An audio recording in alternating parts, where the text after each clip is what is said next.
métaphysique, donc de la religion, et voilà. Parler de l'émir, pour moi, c'est assez quand même important de voir cette relation qu'il y a eu, malgré le départ des Turcs, il y a eu une continuité parce que l'émir Abdelkader, quand il a été arrêté donc, et il a été emprisonné à Amboise, il a donc été libéré sous l'arrivée de Napoléon III. Et à ce moment-là, on l'avait mis autorisé à aller en Turquie. Donc, certains disent 6 mois, d'autres disent 2 ans, mais en fait, il y a énormément d'archives que nous voudrons donc avoir avec nos amis turcs et frères pour voir et explorer un petit peu cette piste-là. Vous savez très bien que l'émir Abdelkader est resté 2 ans et mon arrière-grand-mère est morte à Bursa. Il y a eu donc des membres de la famille qui sont morts en Turquie à la période où l'émir Abdelkader était, qu'on le veuille ou non, était en résidence, pratiquement surveillé par les Français. Voilà. Il quitta donc après le tremblement de terre, donc, qui a fait des ravages à l'époque en Turquie. Il était très mal en point et il quitta donc la Turquie pour Damas. Et à Damas, il y a eu aussi un renouveau. Il y a eu cette rencontre avec Cheikh Mahidine Ibn Arabi.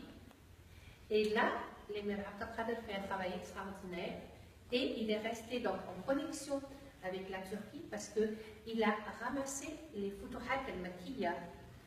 Et c'est là où il a repris tous les écrits de Cheikh Mahidine Ibn Arabi et il a fait donc des allers-retours fréquents à Istanbul, Konya, toute la Turquie à la recherche des documents donc, du livre de Cheikh Mahidine Ibn Arabi et on lui doit donc les Futuhat al-Makkiya et aussi grâce aux ulama aussi de Turquie qui ont fait un travail fabuleux avec l'émir Abdelkader.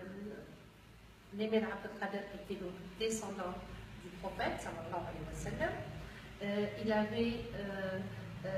Il était donc son père spirituel était Cheikh Mahidine Ibn Arabi.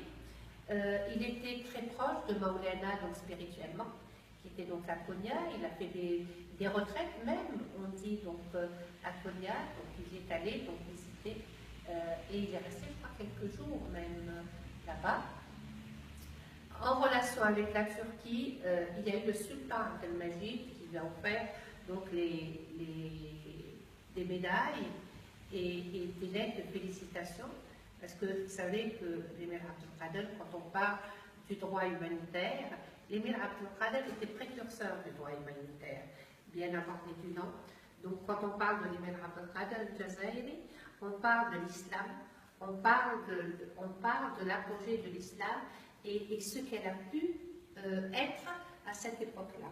Et on ne peut pas parler de l'émir et dire qu'il était algérien ou il était turc. Souvent l'ambassadeur de Turquie me dit « mais il était turc, l'émir Abdelkader ». Je souris, parce qu'en fait il y avait l'Empire ottoman, mais l'émir Abdelkader non seulement a sauvé les chrétiens à Damas en 1860, ça lui a valu tous les honneurs du monde entier, des plus grands du monde, tels que la reine Victoria, tels que Abraham Lincoln, tels que Sultan Abdelmajid de Turquie, et je passe, je peux vous, il y a énormément de...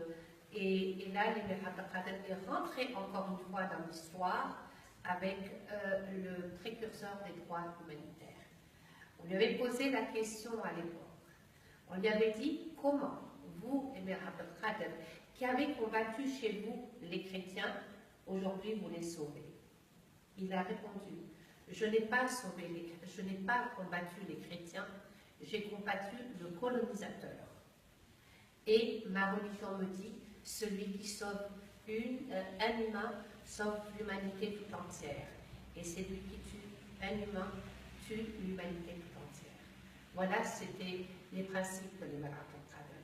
C'était les principes de notre religion, les principes de Sidna Muhammad sallallahu alayhi wa sallam. Il était sur les pas de Sidna Muhammad sallallahu alayhi wa sallam. Il ne faisait rien comme ça. Il faisait tout avec ses principes, ses convictions religieuses. Il combattait d'une main, c'était le combat, et d'une autre, il avait le chapelet. Il le faisait avec humanité, et voilà, donc un petit peu, grosso modo, ce que l'émir Abdelkader a été. Je pourrais rester des heures à parler de l'émir Abdelkader. Parler de l'émir en Turquie, ça a été des moments très durs pour lui. Se voir d'être à Amboise, revenir en Turquie, et la Turquie a été un petit peu une libération parce qu'il pouvait pratiquer sa religion plus, comment dirais-je, beaucoup plus à l'aise, parce qu'il était dans un pays quand même musulman. Il a fait beaucoup de choses. Le grand djihad s'est fait après le petit djihad du combat. C'était tout ce qui est la sainteté, c'était les écrits spirituels, c'était le dhikr, et voilà, et l'humanité.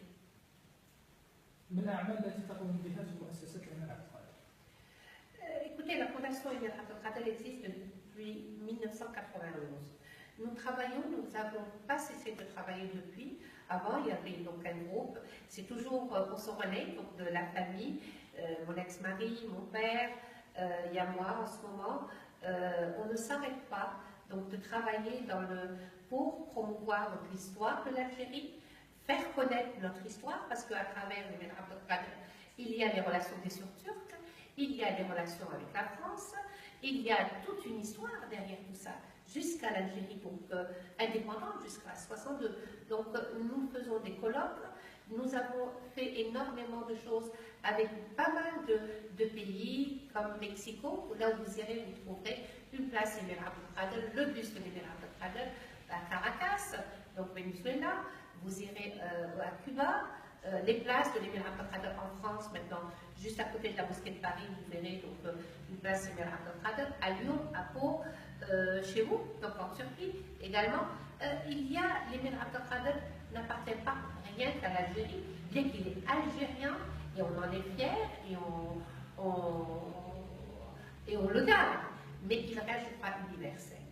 L'émir Abdelkader, beaucoup avec sa pensée, reste universel, et ce qu'il a fait, je crois, est rentré, il reste vivant jusqu'à nos jours. Vous savez, ceux qui ont combattu l'émir et leur casquette, on n'en parle presque pas.